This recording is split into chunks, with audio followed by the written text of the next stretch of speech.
Nós estamos aqui na Universidade de Sorocaba. Hoje é o dia do evento MOB, que é um festival de inovação, criatividade e sustentabilidade promovido pela Unisutec, que é o nosso Instituto de Ciência e Tecnologia.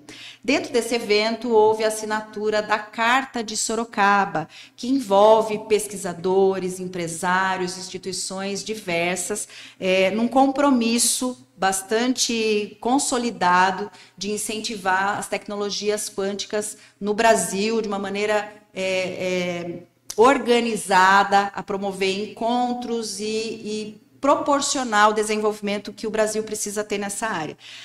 Para continuar esse papo aqui, né, explorando com as pessoas envolvidas com o desenvolvimento da carta, a criação da carta e o evento que está acontecendo na Uniso, eu estou recebendo o Álvaro Neto, que é associado do Instituto de Ciência e Tecnologia Quântica, que é o Fóton.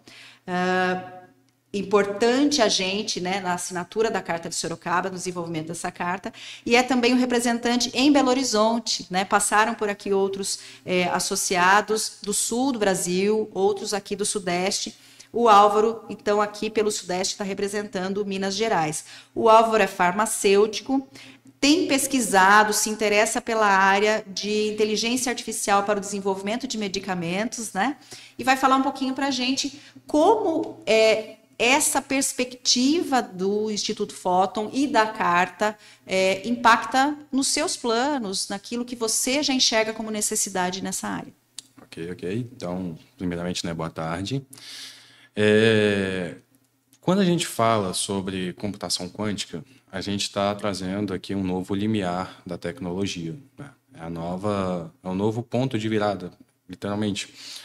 De tudo que a gente tem de tecnologia hoje, é a que tem a maior capacidade disruptiva. Só que, querendo ou não, né, a inteligência artificial generativa, com todos os métodos e razões, vem tendo um destaque muito grande. E foi o que me chamou a atenção inicialmente, porque ela realmente apresentou um potencial muito grande. O desenvolvimento contínuo da inteligência artificial generativa tem um potencial muito grande para acelerar pesquisas, para acelerar estudos.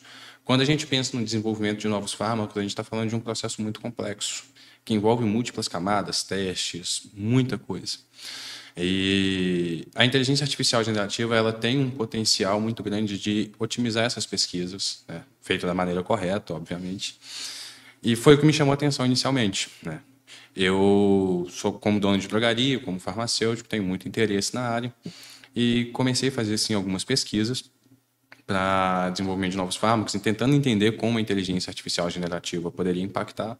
Só que no meio desses estudos eu identifiquei, né, a computação quântica. Já tinha ouvido falar, mas basicamente como filmes de ficção científica, aquela coisa um pouco mais no imaginário, e fui buscar aprofundar um pouco mais, né, vendo que empresas como a IBM, como a Microsoft já estavam trazendo algumas aplicações, alguns desenvolvimentos de aplicações em cima disso. E como curioso por natureza, fui estudar um pouco. Acabei fazendo um curso, 2 cursos, na verdade, na Universidade da Holanda de Delft, onde eu aprendi um pouco mais sobre a dinâmica de um computador quântico, né? Tem o computador quântico, que vai ser o hardware mesmo, assim como o notebook, assim como o computador de mesa. Tem os simuladores quânticos ou os computadores quânticos na nuvem que você consegue acessar. E tem também os modelos híbridos, né, que são praticamente meio quântico e meio clássico. Na Universidade da Holanda, o que eu tive contato foi esse. E ele já tinha um potencial disruptivo muito grande, aquilo me encantou absurdamente. Eu fiquei impressionado. Então, unindo a IA com a computação quântica, a minha cabeça começou a matutar no quanto aquilo poderia se desenvolver, no quanto aquilo poderia ir muito longe. E aí eu comecei a ter algumas ideias, acabei indo para Porto Alegre com uma ideia de negócio, e lá eu conheci a Rosângela, que é uma das associadas fundadoras, e foi aí que eu, né, me identifiquei com o Fóton. Foi ali que a gente começou a pensar e eu me interessei muito em entrar nesse ramo. Vejo hoje, né, a computação quântica como um ponto muito importante, né, para o futuro da tecnologia como um todo, mas quando a gente pensa em aplicações primárias, como é uma coisa que está iniciando ainda, a gente pensa em defesa nacional, a gente pensa em cibersegurança, a gente pensa em saúde, desenvolvimento de novos fármacos, que é onde realmente vai ter aquele impacto maior inicialmente. Na indústria farmacêutica existe muito bem consolidada, né, essa essa união entre a indústria e a pesquisa. Mas como é que você vê a assinatura da carta de maneira prática? Como é que isso abriria portas? Isso, se a gente pudesse pensar em 2, 5 anos, 10 anos, como é que nesse seu segmento, então, dos medicamentos, como é que você vê essa possibilidade, considerando a nossa realidade brasileira? Certo. Isso é muito interessante. Vamos trazer aqui um panorama, que a carta ela foi muito inspirada no Manifesto Europeu da Computação Quântica. Provavelmente o pessoal já falou disso aqui, né? E quando a gente olha hoje para a Europa, no quesito de desenvolvimento de computação quântica, está muito à frente do Brasil, muito à frente. Quando você solidifica um documento deste, quando você oficializa um documento deste, que tem o impacto que tem o alcance que tem, com as pessoas que tem, esse documento ele traz uma oficialização de que a computação quântica está chegando no Brasil. Uma coisa é a tecnologia existir e todo mundo poder acessar, outra coisa é um esforço conjunto de diferentes órgãos, diferentes pessoas, de diferentes áreas, para fazer esse movimento contínuo. Então, como é que isso pode impactar dentro de 2, 5, 10 anos? Eu acho que a gente começa a trazer isso para o Brasil de maneira mais assertiva, né? A computação quântica, ela ainda tem uma panelinha muito fechada, poucas pessoas ali com muita vontade, mas poucas pessoas ali realmente interagindo nisso. Então, quando essa carta quântica ela é assinada, ela vai trazer um pouco de visibilidade, vai trazer muita visibilidade, vai trazer muitos olhares, o compromisso com esse objetivo. E a gente começa a atrair cada vez mais pessoas para este movimento, para tentar alavancar de vez. E firma-se uma agenda mesmo, né? Uma agenda, um compromisso que a gente colocou, os planos para 2045, a Quântica em 2045. E aquele ali começa a trazer um panorama, uma linearidade de execução desse panorama, para que a gente atinja esses objetivos, né? Então, assim, ela é muito importante, porque apesar de ser um ato simbólico, ela traz consigo um peso muito grande. E no Brasil a gente tem, infelizmente, um pouco de atraso, um pouco de delay quando a tecnologia é desenvolvida até chegar aqui, e por inúmeras razões, né? Todo mundo já consegue imaginar um pouco. Então, trazer a quântica nesse momento ela é muito importante, porque hoje já é tida nos principais países, economias do mundo, como um assunto muito delicado. Quem está desenvolvendo quântica não compartilha. Então, é o momento do Brasil começar a se posicionar em relação a isso. E nesse segmento de fármacos, assim, você vai poder me dizer certamente com propriedade, como o Brasil não consegue alcançar, né, a sua potência nesse segmento. Então, com a tecnologia quântica, com esses recursos, essas ferramentas, essas parcerias, enfim, essa rede toda, né, que tem conectado pessoas que estavam isoladas, mas que vão avançar, acredito que rapidamente. Como é que você vê a possibilidade não da descoberta, né, mas do desenvolvimento de medicamentos aqui próprios do Brasil, aproveitando a riqueza natural que a gente tem? Como é que você enxerga isso? Você poderia dar um exemplo de algo prático? A gente tem no Brasil muito material humano na parte farmacêutica. Por exemplo, tem um dos medicamentos mais utilizados hoje para o tratamento de hipertensão, que é o captopril. Ele é uma criação brasileira. Só que o Brasil ele sofre em todas as áreas, inclusive na área farmacêutica, a debandada de talentos, não é? Então, assim, no desenvolvimento de fármacos, vacinas e tudo, o Brasil ele é sempre uma referência. Só que acaba que muito desse capital ele não chega mesmo para benefício da população, porque a gente acaba exportando isso para depois comprar o que a gente mesmo produziu.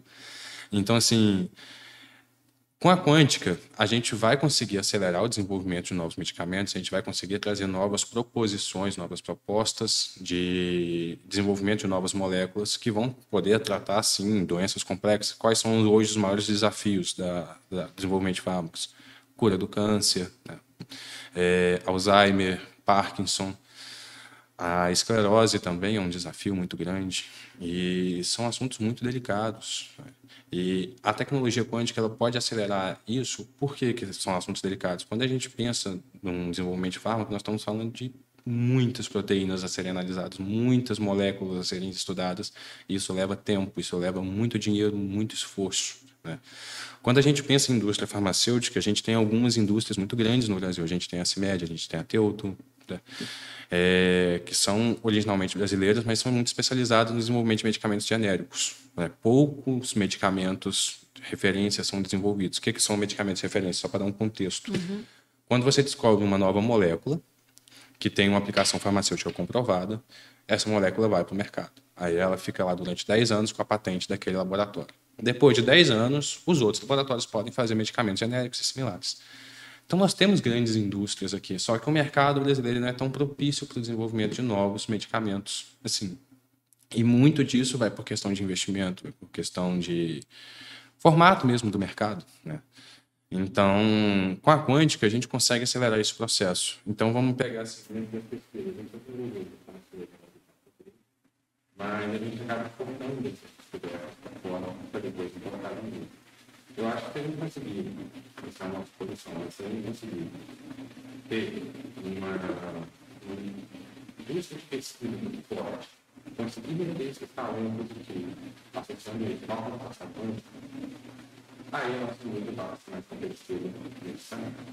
Então, vamos colocar em termos mais simples. Hoje, os principais centros de pesquisa são as universidades federais, poucas universidades particulares de pesquisa. Só que as universidades federais, estaduais, elas têm uma dificuldade maior de captação de recursos, para não investir em equipamentos. Então, acaba que tem aquela limitação natural. Quando a gente traz a computação quântica, a gente vai desenvolver um computador quântico com agilidade, com tecnologia própria, nossa, porque como eu falei, hoje é uma disputa entre países, ninguém quer compartilhar a tecnologia. Então, a gente tem que desenvolver a nossa tecnologia. Conseguindo fazer isso de maneira prática, a gente consegue acelerar muito esse desenvolvimento possível. E nós temos um medo das aplicações. Então, esse é o ponto de virada. A gente consegue acelerar, só que a gente tem que ter esse talento aqui dentro. Para que a gente não fique focando, se a gente for ficar desenvolvendo muito, realmente tem que ter que dar fora e a gente tem que estar feito. E esse é um dos objetivos, né? Conectar as pessoas e realmente permitir que elas atuem aqui mesmo, dentro do Brasil. Então, dentro do seu segmento, ficou muito claro, né? Você foi muito didático, né? Dando os exemplos, explicando para a gente o que acontece, né? Qual é a realidade atual nesse setor e que as suas pesquisas avancem na área e que, através do Instituto Fóton, também você possa encontrar novos pesquisadores, novas oportunidades, financiadores, né, para poder aplicar na prática tudo isso e promover essas mudanças. A expectativa é muito positiva, né? Como é que foi a sua experiência aqui no evento e assinatura da carta? Você saiu já com alguma conexão importante, alguma fala inspiradora? Só para a gente terminar assim, pensando sobre a sua passagem aqui por Sorocaba. A saída de fazendo tudo mesmo dentro do estado de São Paulo, também, desde que eu estou bem aqui com esse tempo dele, a gente sempre passou muito rápido, praticamente eu conheci um pouco de Guarulhos. E aqui no evento foi muito interessante para trabalhar. Realmente tinha pessoas ali do fórum, que eram dos locais que a gente foi voltar para conhecer eles. Tem pessoas que não são do fórum, mas que estão saindo dos projetos dentro da área de política. Tanto que eu resolvi um questionamento lá que eu estava no painel sobre a importância da gente ter a família do desenvolvimento da tecnologia do Brasil, porque a gente tem que voltar muita coisa de si, tá vendo? E isso é uma abandonada, a gente tem que desenvolver as tecnologias. E ele pude conhecer o ex-coronel da engenharia, ou fazendo pós-doutorado, no Rio de Janeiro, a gente tem uma instituição dele, que é justamente para isso mesmo, para poder desenvolver os componentes que a gente está... Foi durante o painel, né? Foi durante o painel hoje. Era inclusive eu que vim comigo. Então, foi interessante também poder ver que uma das preocupações que eu tenho, que é quando a gente tem essa soberania de tecnologia no nosso, está sendo sanada. Então, foi muito interessante. E a gente também passou durante a assinatura da carta, que a gente fez em 2004, que é uma produção que a gente fez, e tive a oportunidade de ver muita gente que foi de fora, começou também com inteligência artificial, o pessoal conheceu a produção, entendeu que nós não podemos fazer conexões e mais oportunidades nesse sentido. Muito bom. Aqui na Universidade de Sorocaba nós temos um programa de pós-graduação na área de farmácia. Então, também é uma possibilidade de conexões de vocês do Instituto com esse PPG nosso aqui. Eu conversei com o Álvaro Neto, associado do Instituto de Ciência e Tecnologia Quântica, Fóton, participante hoje da assinatura da Carta de Sorocaba, esse documento que é um marco para o desenvolvimento da tecnologia quântica aqui no Brasil, e que deve, nos próximos meses, né, até abril do ano que vem, promover a assinatura das cartas, né, em várias localidades do Brasil, para firmar realmente esse compromisso de desenvolvimento. Nós estamos na Universidade de Sorocaba, esses aqui são os laboratórios de comunicação da Uniso, e foi um prazer, muito obrigada, Álvaro, foi muito, muito importante a sua participação aqui, né, como um exemplo prático que todo esse movimento e, enfim, o manifesto podem trazer para a sociedade. Então, muito obrigada. A gente encerra mais esse bloco e teremos, então, mais conversas sobre esse momento importante que a Uniso está sediando sobre a tecnologia quântica no Brasil.